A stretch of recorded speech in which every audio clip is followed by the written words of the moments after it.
America's threat to send its 7th Fleet to stop liberation of Bangladesh in 1971 is a known fact. Now 41 years later, it's America again, which wants to park its 7th Fleet in the country for its strategic interests. Worried by increasing presence of Chinese naval bases in the South China Seas, America now eyes a counter-strategy, as it wants an overall presence in Asia, right from Japan to its Diego Garicia base in the Indian Ocean.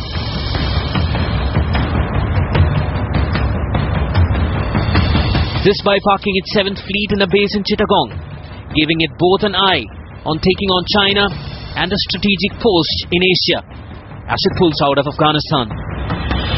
The US State Department denying on the record that Hillary's visit had anything to do with the military cooperation. Two questions. Yeah. The first one is about Bangladesh when Secretary Clinton was there. Can you confirm that she discussed the future of the 7th Fleet with Bangladeshi officials? And does the State Department have a position on the future of the home of the 7th Fleet? That sounds like a question for the Pentagon. I will take it in terms of whether it came up in her consultations, but I don't believe it did.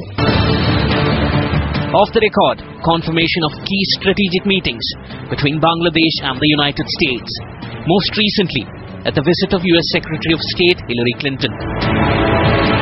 The U.S. State Department is confirming U.S. Secretary of State Hillary Clinton did discuss a future home for the 7th Fleet when she was in Bangladesh. Now, the 7th Fleet currently has homes in Japan, Guam, and Singapore. For all further discussions of the 7th Fleet, the State Department referred us to the Pentagon, and the question really didn't come up at the Pentagon in its most recent briefing. America's concerns clearly documented in the Pentagon report, as they are increasingly worried over the string of pearls of Chinese bases across the South China Sea, and their naval might spreading all across Asia, putting the United States behind. This is not something that the Americans and Bangladeshis are ready to speak on. But what we hear from our sources in the government is very clear, that from the 80s, the Americans were very keen on St. Martin's Island off the coast of Chittagong, initially as a naval base, and later as a base to keep an eye on Myanmar. US also asked for Chittagong port to be used for the US base. Will you allow that to happen? I'm not aware of any such request, to the best of my knowledge. This move by America could put India on the back foot. If the American fleet moves to Bangladesh, all of India's security installations will come under the American scanner. Nationalizing the Indian Ocean region, which is very bad. Whether it is the Chinese Navy or it is the American Navy, Indian Ocean region should be a no-go for as far as all these navies are concerned. Bangladesh is not willing to comment on record, even offering explanation to deny the developments. Neither the government nor the political parties, including the opposition, have so far given any reaction about such sensitive issue. But the Foreign Ministry source claimed they have no information about US Navy's 7th Fleet.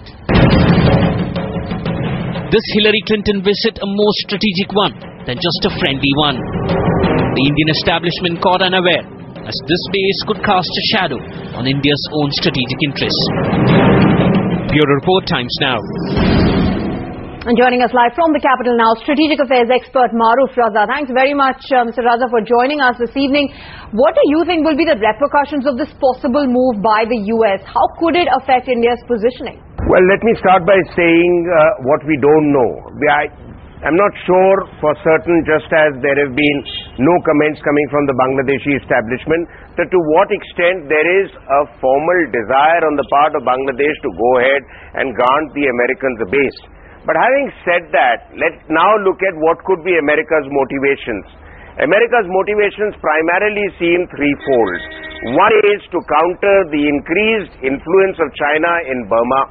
China has spent something in excess of $32 billion in building roadways, highways, dam projects, and a whole lot of other installations in Burma, which allow China a certain strategic reach in the Bay of Bengal, including, I'm told, a submarine naval base. The second aspect, as far as the Americans are concerned, is their desire to have a post from which they can look at the Chinese shadow, and President Obama has made this known in the recent ASEAN summit that he attended, that America wishes to seriously counter China's shadow in South and Southeast Asia. Remember, Burma, to paraphrase and take from the title of a recent best-selling book, is the place where Asia meets. Primarily, the interest of Southeast Asia, China and India converge. India is also wanting to play a game there. So America certainly would be looking at the possibility of countering Chinese influence in the Bay of Bengal and their string of pearls policy by having a presence. What would Bangladesh gain from it? Bangladesh would primarily gain, as many countries do gain, from an initial American presence. The long-term implications, the jury is still out on it. Whether Bangladesh would stand to gain from the over-interference that America does tend to do when it sets its foot on your territory, as Pakistan has seen recently.